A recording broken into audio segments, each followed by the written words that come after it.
I went an entire year without working out, at first because of the madness that was 2020 and what that meant for my small company, and it was just craziness. And then it became about a whole lot more for me, and I want to share the journey that I didn't even know I was getting on until almost the end with all of you.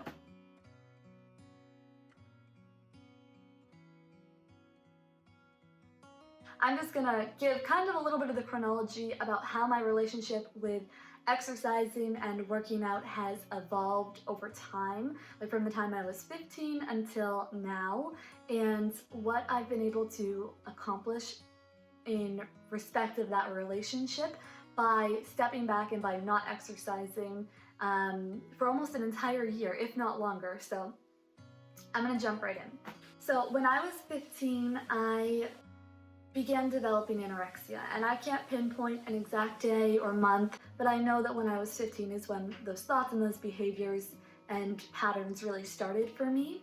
And I was exercising at the time, nothing like I would do later in my life, and it was at that time the behaviors was a lot more just restricting myself, and I had tried purging a couple of times, and it really just wasn't something that I actually did, and that's its own thing. I tried it, I just need to say for the sake of the story that I had tried it before and I was aware of what it was, but it wasn't something that I turned to. And then we fast forward after high school, while I was in high school, I did go to a treatment program that was helpful, and I did start therapy, and that was helpful as well, and I had thought that I was better when I went off to university. And I really was not, because I became fully raw vegan in my first year of university, which obviously I thought at the time, that is the picture of health. I'm gonna be so healthy, I'm eating enough, this is gonna be great. And when I went to university in my first year, I started a competitive cheerleading team because they didn't have one, and my high school did, and I really loved doing that. So I started that, and then later on in university, I joined the varsity cross country team.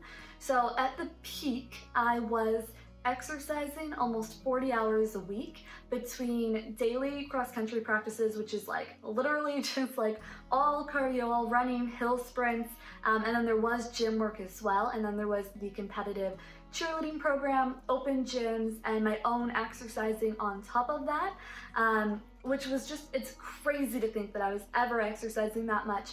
At the same time, I was the definition of orthorexic, obsessive about what I ate. I had a ton of fear foods, only a few safe foods. I wouldn't go and eat out with friends, and it's so weird to be like that because in your head you think you're healthy, and obviously I have a lot of distance from that time in my life now, but I really did think I was extremely healthy at that time, which is very sad to think about how I envisioned healthy, and how exclusive that was to everything else in my life.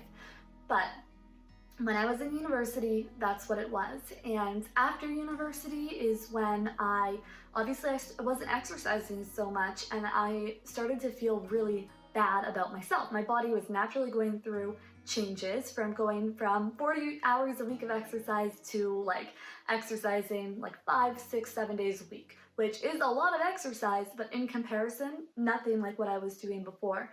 So that's really when I didn't start restricting again at that same level, but I had started restricting a little bit, and I don't know why. I don't think anybody knows why something like this starts, but I became bulimic at that time, and I would be severely bulimic for 2 or 3 years, and then I would have at least a 2-year journey towards recovery, taking me to where I am right now. But it was the worst time in my life for my mental health.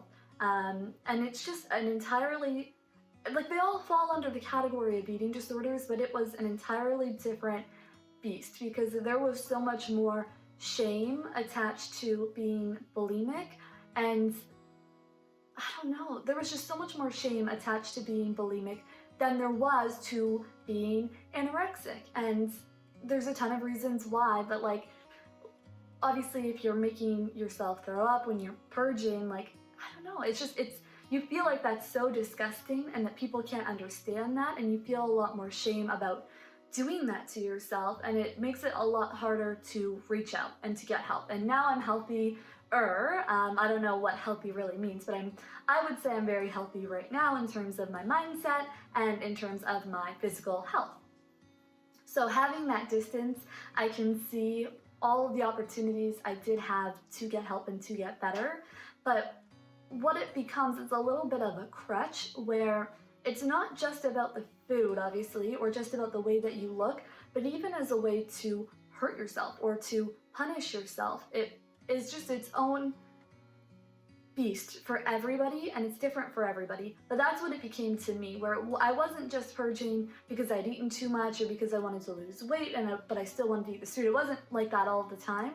A lot of the time it was, I'm emotionally overwhelmed, I don't know how to cope with it, and this is how I know to make myself feel better. Which is just, obviously it didn't make me feel better and didn't do anything good for me. So that's where that became. But over the past couple of years, I've really worked hard, especially in this last year. I've been in such an amazing place in recovery in terms of finding food freedom. Like, what I want for myself is to be able to have french fries at 2 o'clock in the morning with my friends. I want to be able to go to A&W and get like vegan burgers and be able to eat everywhere and not have to bring my own Tupperware places. Like, I want to have that kind of freedom, and I don't want to feel bad for eating. And for eating whatever I want. And I also want to be able to have what would previously be fear foods in the house. Like, I want to be able to have anything that I feel like I want in my house and be able to trust myself that I can eat it, and then when I'm satisfied, I can stop. And not worry that I won't be able to stop once I start. So those were kind of the goals I had in my mind for what is like a healthy mindset gonna look like to me. And I had done so much work and I had come so far. I really felt like I had gotten to that point by like mid-2020. And I think not exercising helped me get to that point faster. And most eating disorder programs don't let you exercise for very good reason. And I'd been in a program like that when I was in high school, but obviously I'm an adult, and access to programs like that aren't as accessible as you might think. And it was really hard for me to let that last piece go, like that control over my body through exercise, because everybody knows, like, if you're going to the gym, you're healthy, you're exercising, like, good for you. But it was really hard for me to let that last little piece of control go. And when I was kind of forced to, it helped me to recover in other ways that mean a lot more to me. So that was like mid-2020 when I realized kind of the journey that I was on that I didn't even mean to take in the first place. And then I kind of started talking to myself in terms of what do you want to do, or when do you want to start exercising again? Obviously I don't want to never exercise again. I thought I did enjoy it, although I really didn't miss it, clearly, because it had been months before I'd even really thought about it too much. But I decided that what I want is to exercise to move my body. Like, when I feel like I want to move my body, I want to be stronger, I want to do yoga, I want to go for walks, I want to go for a run again. I haven't ran in years from the damage that I did from cross country. But I want to do it because I want to do that and I want to feel good, right? That's why I want to exercise. I don't want to exercise because I want to change the way my body looks. I want to be smaller. I want to lose weight. I want to tone up. I don't want that to be my motivation. And I don't want to exercise when I don't feel like it, because I know that's not healthy for me. Some people can just force themselves to go to the gym and they don't have any mental health repercussions from that. But me forcing myself to work out when I don't want to and I don't feel like it is just so I put myself in that tempting, dangerous situation where now it's like a punishment. I'm punishing myself, and it's so hard to separate the what did you eat today to the exercising. And if you're forcing yourself to do it, it's hard to keep the thought of, well, you ate this today, you need to work out. It's why else would you force yourself to work out? So it's just a dangerous game to play. So what I want for myself in 2021 and going forward is to exercise to feel good, because I feel healthy. I want to move my body. I want to go and do these fun activities, whatever. And I don't want to exercise when I don't want to, and I don't want to have to force myself to. And I realized I was ready to start exercising again after the holidays because we all feel, and it's not normal, but so many of us feel like crap after the holidays, not just like because of like the high from Christmas and coming down and all of that. It's like the amount of like guilt we have over holiday food and the amount of restriction that we do, where it's like we only get it once a year and we're like working out beforehand trying to like get ready for it, and then we need to have like a new year, a new me kind of attitude. Like there's just so much shitty messaging around the holidays for women. But I got through Christmas and I had made all like a big Christmas dinner, my first year making Christmas dinner, not going to my family's house. So I made all things that I liked, and we had like a nice big dinner home, and I didn't feel guilty at all. Like I felt very full because it was a big dinner, but that was probably the first year I can remember, especially in my adult life, where I didn't feel bad about having a big Christmas dinner or a big holiday meal and dessert.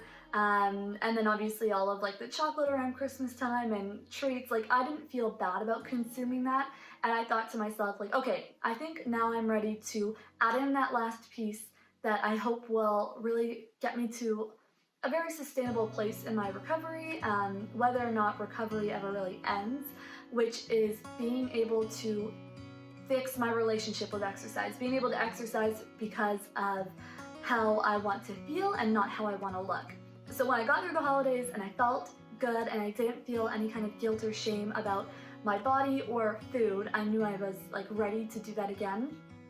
And I waited like another week for good measure because I knew I was ready, but I didn't really find a time when I was like, I want to move my body right now because it was so crazy. So I wanted to kind of put all that together, and I wanted to make sure that the first time I exercised again, it would be because I really wanted to. And I felt like I want to move my body and I want to feel good doing it.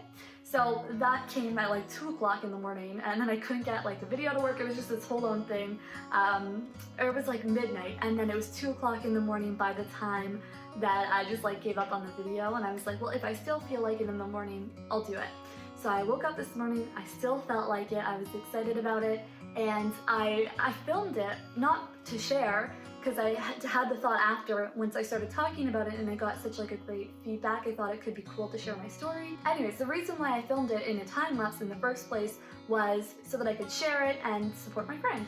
And then after, once I posted that, I got some really great feedback, and I thought it would be nice to share my story because I didn't even mean to take a year off of exercising, and now I'm so happy that I did, and I'm just very excited for what recovery has in store for me and the kind of place I could be at with my mental health, say like a year from now.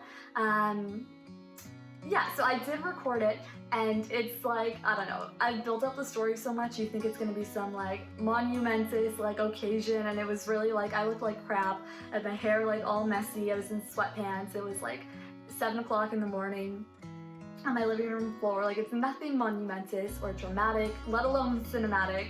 It's like just a shitty time lapse, but a big day for me. And I don't know, if you're really struggling and you're at that point where you've gotten to a good place with food freedom, but you're still kind of having those thoughts of wanting to be smaller and change your body, like maybe a break from exercise could be good for you, because exercise isn't always healthy, right? Because your mental health is important too. And I don't know, I'm not saying stop exercising for a year, I'm just saying that I did, I didn't even mean to, and I feel much better about it. I hope you enjoyed this like rambling story time in this very roundabout way of how I ended up going a year without working out and what it felt like to actually do it for the first time. So thank you for sticking with this story. I hope you enjoyed hearing it. I hope it was maybe helpful for you, and I'd love to hear your experience with how you keep and maintain a healthy relationship with exercise. And I think any tips you have would probably help me out. So if you do feel like you have a healthy relationship with exercise, let me know how you keep that going and maintain that down below. And if you feel like you don't but you want to, let me know if you have any plans for 2021 or for the upcoming future for how to actually obtain that.